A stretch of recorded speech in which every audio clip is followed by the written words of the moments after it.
तो अब की बार फिर पाकिस्तान गच्चा खा गया है। पहलगाम में आतंकी हमला कराने के साथ ही पाकिस्तान पूरी तरह मुस्तैद हो गया था, अपनी मिसाइलें तैयार करने लगा, रडारों को रेडी कर दिया गया था, इस उम्मीद में कि एक बार फिर भारत आतंकी हमले के जवाब में एयर स्ट्राइक जैसी कोई कार्रवाई करेगा। लेकिन मोदी सरकार ने एक बार फिर पाकिस्तान को चौंका दिया। हमले के 3 दिन बाद भी भारत की ओर से किसी तरह की मिलिट्री एक्शन की कोई खबर नहीं है, लेकिन यकीन मानिए कि असर उससे बड़ा दिख रहा है।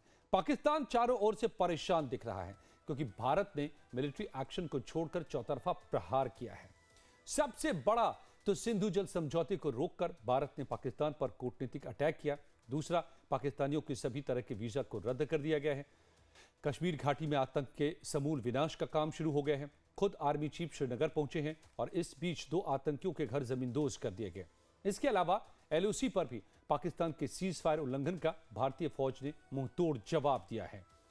सिंधु जल संधि के तहत आज फिर केंद्रीय गृह मंत्री अमित शाह के आवास पर एक बड़ी बैठक हुई और 1 घंटे तक चली बैठक में गृह मंत्री के अलावा केंद्रीय जल शक्ति मंत्री CR पाटिल और तमाम सीनियर अधिकारी शामिल थे।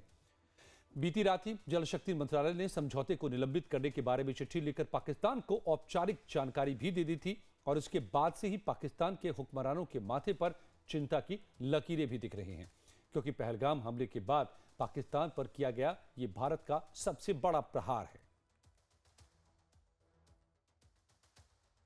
मैं सीधे सीधे कहना चाहता हूं कि आप यहां खून की नदियां बहाएं और हम अपने नदियों से आपको पानी दें, तो ये नहीं चल सकता। आतंकवाद और समझौता दोनों साथ साथ नहीं चल सकता है। पाकिस्तान, लोग कहते हैं, दुनिया कहती है कि नर्सरी बन गया है आतंकवाद की ट्रेनिंग सेंटर। कुख्यात आतंकवादी मारे जाते हैं पाकिस्तान की धरती पर, अमेरिका चढ़ के आता है, मार के जाता है। तो उनको भी अपनी धरती से आतंकवाद को पनपने से रोकना होगा। अगर नहीं रोकना होगा तो हमसे दोस्ती की उम्मीद नहीं करनी चाहिए। लेकिन इसका पाकिस्तान पर क्या असर होगा, इससे क्या नुकसान होगा, इसकी चर्चा हमने एक दिन पहले इसी शो में डिटेल में की थी। लिहाजा आज बात पाकिस्तानियों के वीजा रद्द करने के एक्शन की, जिससे इस वक्त भारत के भीतर मौजूद पाकिस्तानियों, भारत पाक बॉर्डर और बॉर्डर के उस पार पाकिस्तान के भीतर तक हलचल मची है।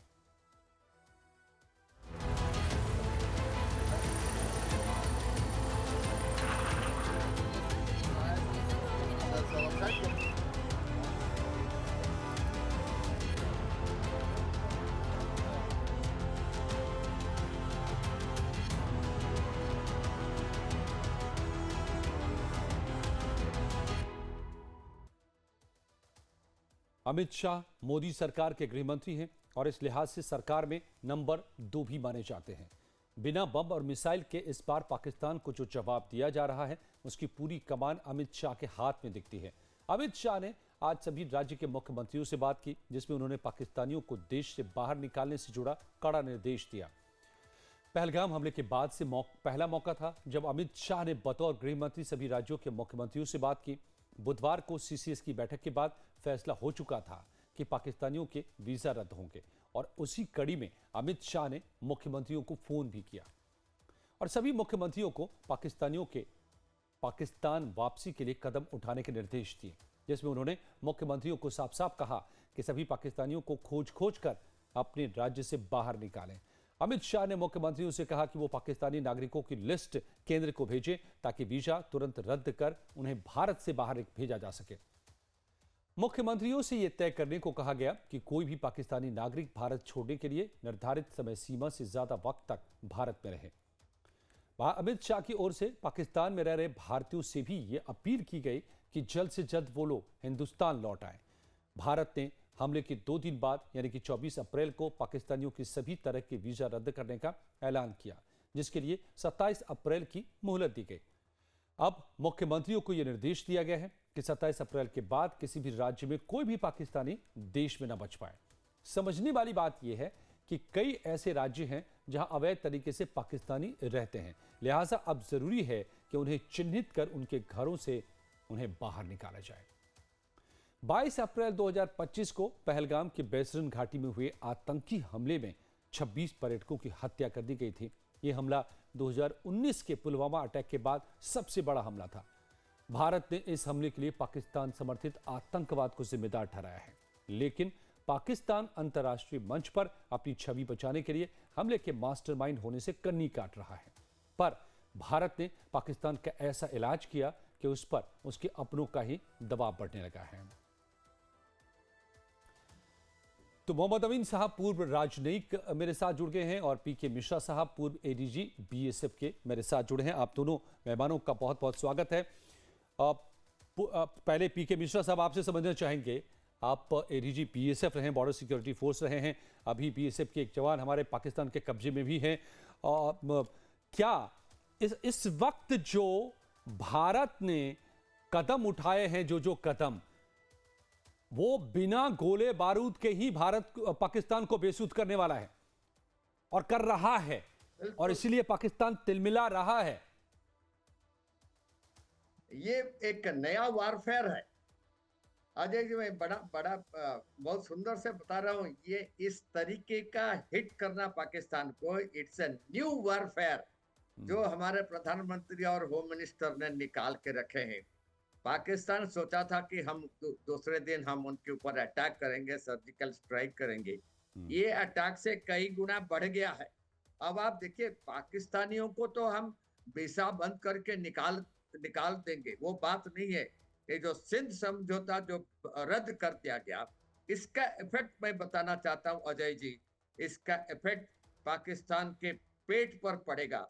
पाकिस्तान के साइड में पंजाब प्रोविंस जो है, उसमें जितना फार्मर्स है वहां पर फैमिन होगा और वो लोग कतराएंगे और पूरे आवाम जो है पाकिस्तान के गवर्नमेंट के खिलाफ में जाएगा। और ये इकोनॉमिकल वार चल रहा है। और अच्छी तरफ जो चीज अमित शाह ने कदम जो उठाए, और ये जो सीसीएस में उसमें निर्णय लिया गया, सबसे अच्छा रहा कि सिंध नदी का जो ये ट्रीटी था उसको बंद कर देना, जो 1960 के था। वैसे तो वो गलत था, जब जवाहरलाल और आयुब खान के टाइम पर हुआ था 1960 में। उसमें क्या था, वो अगर 1% हम लेंगे तो वो 5% लेगा। 1:5 रेशियो में पानी का बंटवारा किया गया था। ये बहुत गलत था। अब इसलिए अभी पाकिस्तान जो है एक एक बूंद पानी के लिए कतराएगा। और इस टाइप का इकोनॉमिकल वारफेयर आप कहीं नहीं देखेंगे। सिर्फ ये नहीं है, इनको डिप्लोमेटिकली के भी बदनामी कर रहे हैं और पॉलिटिकली भी वो बदनाम हो गया। और डोनाल्ड ट्रंप इवन आप देखिए, माइकल रूबिन जो एक्स पेंटागन का चीफ थे, उन्होंने क्लियर स्टेटमेंट दिया है कि ये जो इंसिडेंट हुआ है पहलगाम में, ये सब जनरल मुनीर का किया करतूत है। ये सब लश्कर तोयबा जो किया है थ्रू टीआरएफ, सब जनरल मुनीर का प्लानिंग है और ये सब आईएसआई के थ्रू में किया। तो इसमें पीके मिश्रा साहब, ये बड़ा अहम सवाल उठ जाता है कि लोग इस वक्त जिस तरह से भारत में गुस्सा है, गम है और गुस्सा है, भारत चाह रहा है कि लोग चाह रहे हैं कि भारत गोले बरसाए, भारत सीधे सीधे अटैक करे या भारत कोई बड़ा सर्जिकल स्ट्राइक करे, ऐसा एक्शन। लेकिन शायद हमें यह समझना पड़ेगा कि भारत ने उससे भी बड़ा अटैक किया है।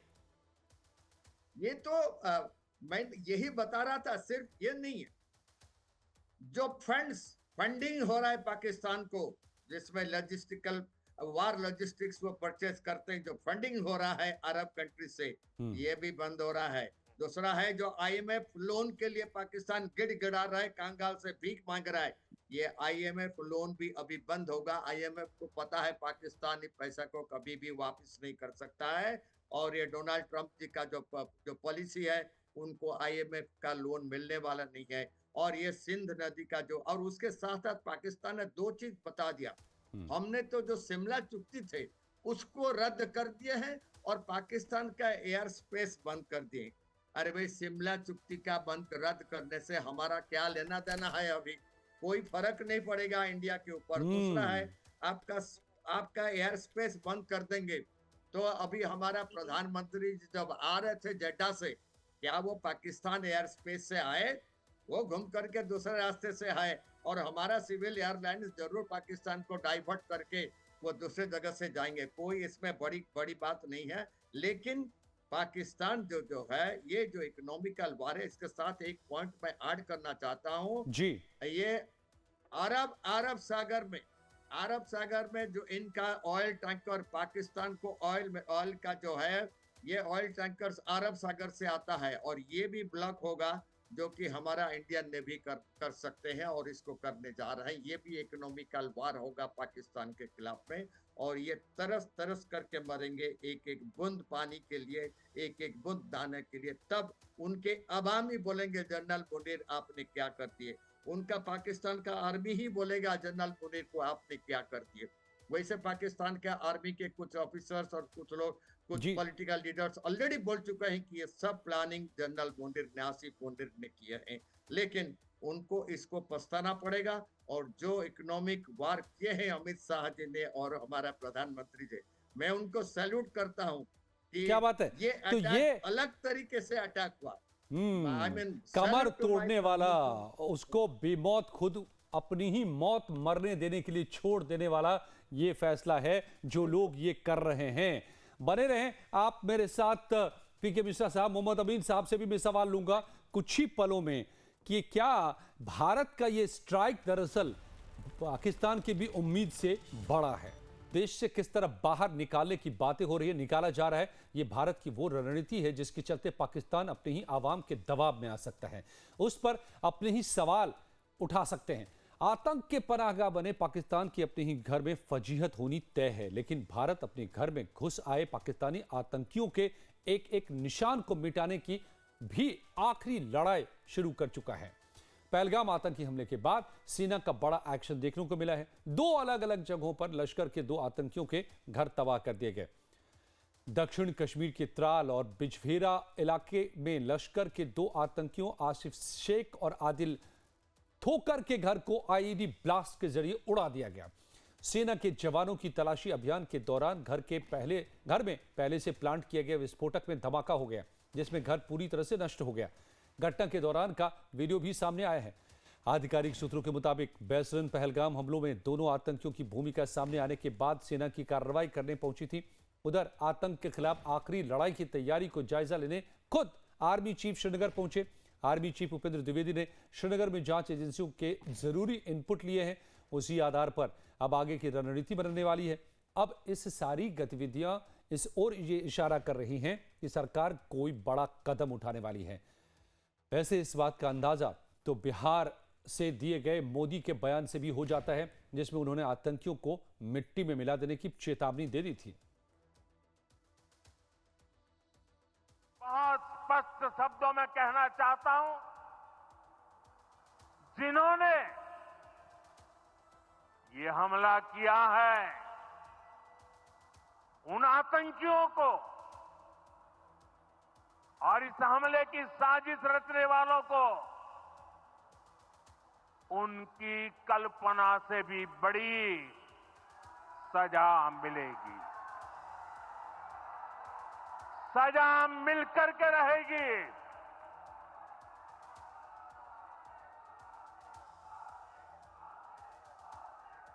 अब आतंकियों की बची खुची जमीन को भी मिट्टी में मिलाने का समय आ गया है। और सबसे बड़ी बात कि पूरे देश से एक साथ आतंक के खिलाफ और पाकिस्तान के विरोध में मजबूत आवाज भी उठ रही है, और इस आवाज को सबसे ज्यादा बुलंदी देने का काम खुद कश्मीर की धरती से हो रहा है। इस बार न सिर्फ आम कश्मीरी बल्कि वहां की राजनीति भी बदल चुकी है। तमाम नेता रोजाना केंद्र के साथ सुर में सुर मिलाकर अपना पूरा समर्थन दे रहे हैं। खुले अल्फाजों में ये कहा कि जो ये हमला हुआ ये हमारे लिए नहीं था। It was not in our name. हम ना इसके साथ थे, ना है, ना आगे रहेंगे।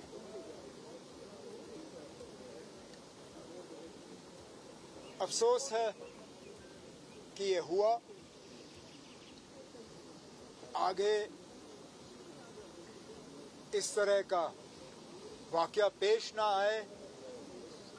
कुछ मशवरे हुकूमत के सामने रखे गए। मैंने इन्हें यकीन दिलाया है कि जो भी मशवरे इस मीटिंग के हवाले से हमें दिए गए हैं उन पे हम अमल करेंगे।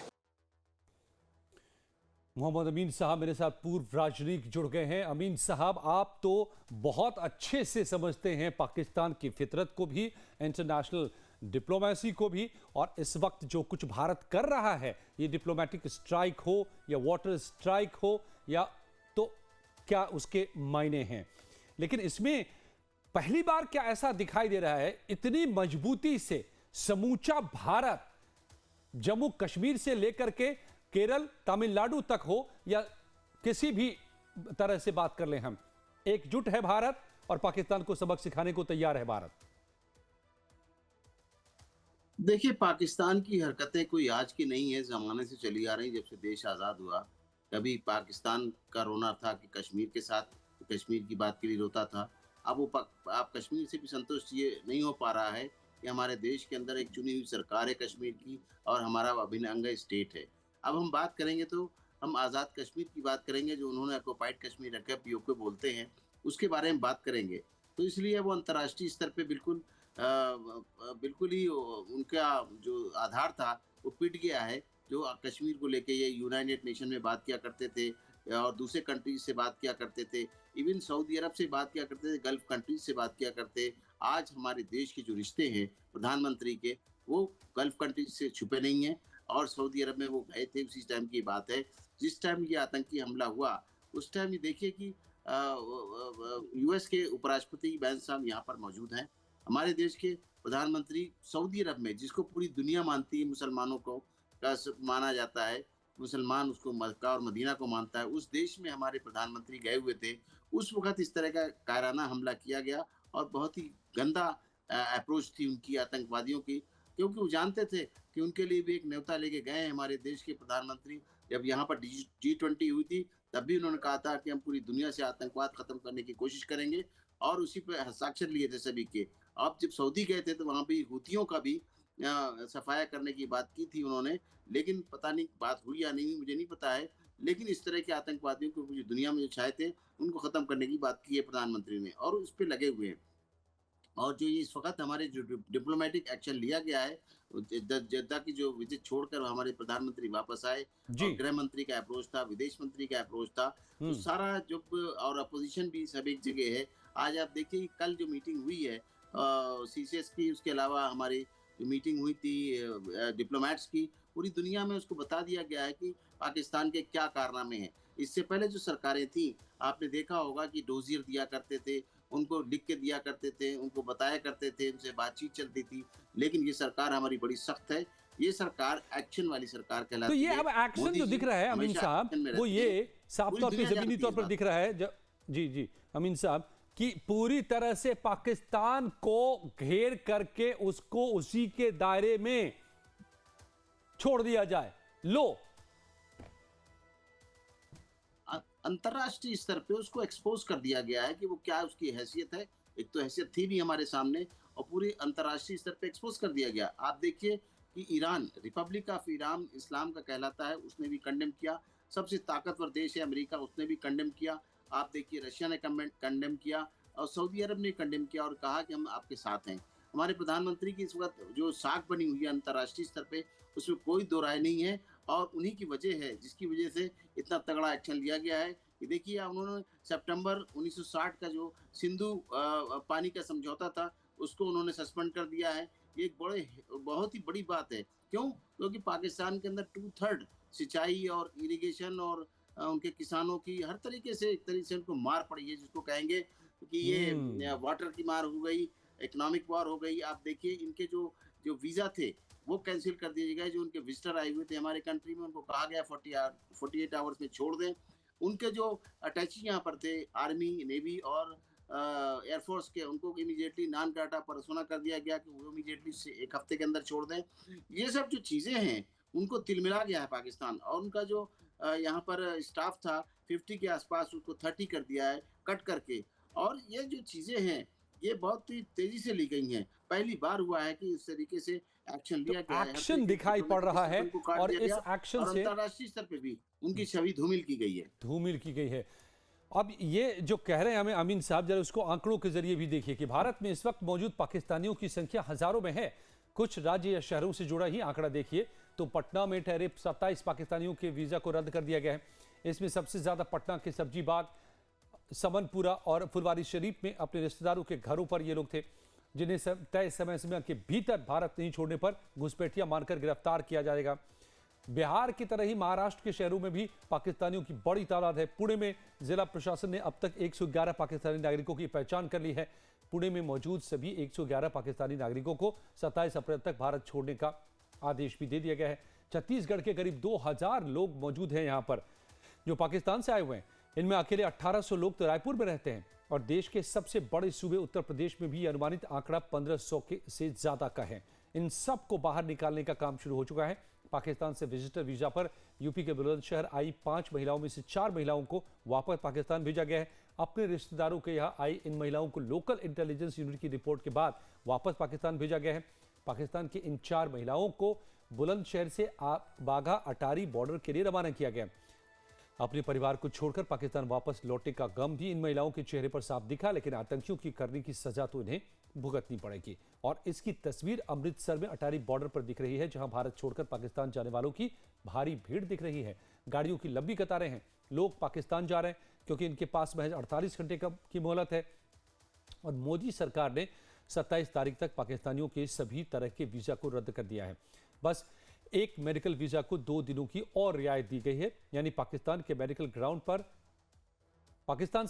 ग्राउंड पर भारत इलाज कराने आए पाकिस्तानियों को 29 अप्रैल तक भारत छोड़ना होगा। तो एक्शन का दौर ताबड़तोड़ दिखाई दे रहा है। अमीन साहब, अब ये इस एक्शन का सिलसिला कहां तक जाने वाला है और इसका इंपैक्ट पाकिस्तान कैसे महसूस कर रहा है? देखिए, आर्थिक तौर पे तो परेशान था ही पाकिस्तान, उसके साथ में आप देखिए सामाजिक तौर पे चारों तरफ से दुनिया में उसको कंडेम किया गया। अब आप देखिए कि उनका जो एक पीने का पानी था और उनके सिंचाई का पानी था, उनके किसानों की फसल का था, वो सब डैमेज हो गया। अब जो जिस बुरी तरीके से इनके वीज़ा कैंसिल किए गए हैं, जो हमारे वीज़ा काउंसलर हैं जो इनको वीज़ा देते हैं, तो वीज़ा लेके तो हमारे कंट्री में आए थे, लेकिन जो वीज़ा कैंसिल करने का अधिकार है वो चूँकि हमारे देश के एम्बेसी ने दिया था, तो हमारे पूरा अधिकार है कि हमको इन कंडीशंस में कर सकते हैं।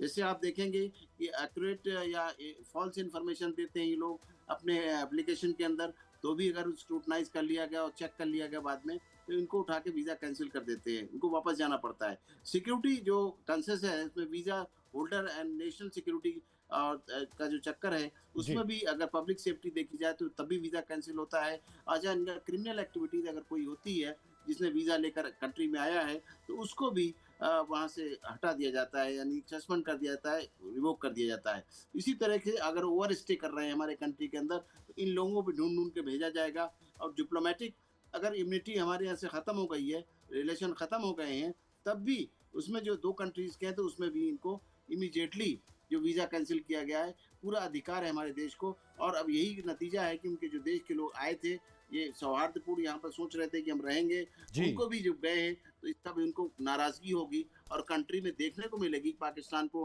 कि पाकिस्तान की गवर्नमेंट कितनी बेकार है, जिससे कि हमारे जो लोग हैं, रिश्तेदार हैं, अगर हम उनको गए मिलने के लिए तो हमको धक्का देके वहाँ से भगाया गया है। क्यों? क्योंकि सीधा दर्शाता है इस बात को कि वो लोग आए हैं यहाँ पर और उनको टेररिस्ट एक्ट उन्होंने किया है, इसलिए ये गवर्नमेंट ने डिसीजन लिया। अगर इस तरह की हरकत नहीं करता पाकिस्तान, अपना कमांड दिखाता, जिस तरीके से अगर बात करता है हमें हर जगह, लेकिन अब ये वो समय नहीं रहा, तो हर तरीके से उनको डैमेज किया गया है। अब रह गया है एक हमारा सैनिक कार्रवाई के ऊपर। अब देखा जाएगा कि उसको क्या स्थिति है, कैसे है, तो गवर्नमेंट का अपना डिसीजन है, लेकिन हर तरीके से हर सेक्टर में इनको नीचा दिखा दिया गया है। और अगर भी बेशर्म है, अगर शर्मदारे होते तो अब तक ये अपनी माफिया मांगते और हमारे देश के प्रधानमंत्री से और अपनी गुनाहों की माफी मांगते हैं। और साहब तो फिर हालांकि ये अंदाज तो एक माफी वाला दिखा है आज पाकिस्तान के डिफेंस मिनिस्टर का, जब वो कह रहे हैं कि 30 साल से हम ये गंदा काम कर रहे हैं आतंकियों को पालने पोसने का, लेकिन क्या ये इसकी वजह से वहां पर आतंकी पालने का काम बंद हो जाएगा, ये अभी देखना होगा, या फिर भारत को घुसकर इसे बंद करना होगा। धन्यवाद अमीन साहब मेरे साथ जुड़ने के लिए। और बीती रात पाकिस्तानी सेना की ओर से सीज फायर उल्लंघन किया गया, जिसका भारतीय सेना उन्होंने माकूल जवाब दिया। रक्षा जानकार मानते हैं कि पाकिस्तान की ऐसी कोई भी कार्रवाई उसके लिए ही नुकसानदेह साबित होगी, क्योंकि वो खुद शिमला समझौते को रद्द करने का ढोल पीट रहा है। पूर्व लेफ्टिनेंट जनरल शंकर प्रसाद को गौर से सुनिए। After the Pahalgam incident, the armies of both sides, I presume, India and Pakistan, are on the highest alert on the line of control. Perhaps both sides are going to do some indiscriminate firing. Whether it is related to main operations or not, nobody can guess. The fact is that the entire LOC has been activated. Leave alone Pakistan. What they do is their problem. I don't care. What we are doing is that we have activated the whole line of control, which means that we have varieties of options, military options, across the line of control. The Simla agreement doesn't exist anymore. The ceasefire which is agreed between us and Pakistan exists no more. In fact, Pakistan has already said it's an act of war because we have stopped Indus Water Treaty, abrogated it or stalled it.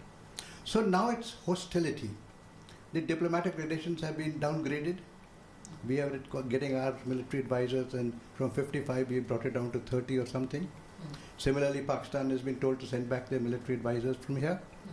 So now it is clean, simple hostility between us and Pakistan, and we have to do something decisive now.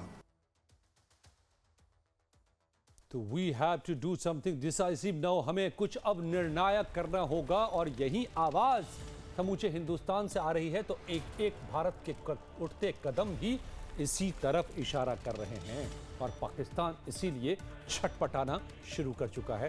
Pakistan कुछ ही पलों में देश दुनिया की खबर।